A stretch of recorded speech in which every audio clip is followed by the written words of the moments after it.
My name is Isabella Herrera, and I always believed my family was united. We may not have been rich, but we had love. Or at least that's what I thought. When my uncle Benjamin died, everyone believed his fortune, lands, old houses, vineyards, would belong to my father. But fate had a different plan.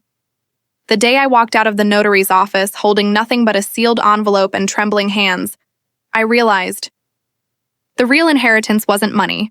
It was a truth powerful enough to destroy families. My grandfather, Don Arturo, owned large lands in Burgos, Spain. When he died, the inheritance passed to his two sons, my father Julian and my uncle Benjamin.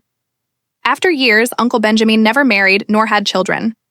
So everyone assumed my father would inherit everything, especially the family farmhouse near Valladolid, the olive plantations in Andalusia, a rumored hidden property empire Uncle secretly managed. My aunts and cousins gathered every day at our house, whispering, "Soon everything will be ours." Even my mother started preparing to renovate the house. But only my father stayed silent, as if he knew something no one else did.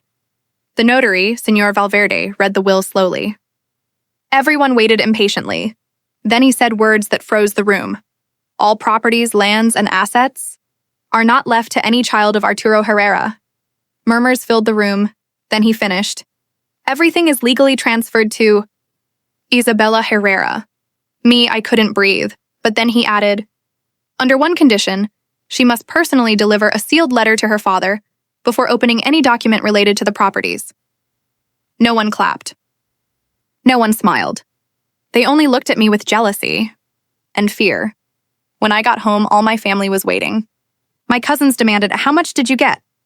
Are we rich now?" With shaking hands, I gave my father the letter. He read it, and tears fell from his eyes for the first time in my life. He looked at us and said, "You all expected inheritance.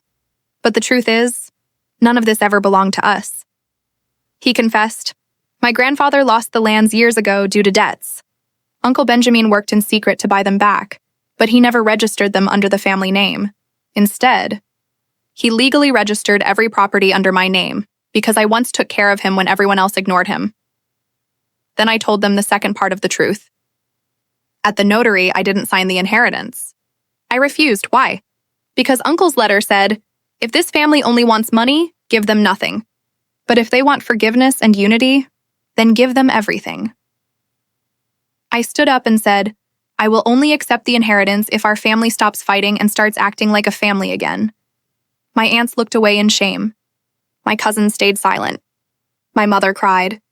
My father hugged me and whispered, "You didn't just save our name, you saved our soul." That day, I understood something far greater than wealth.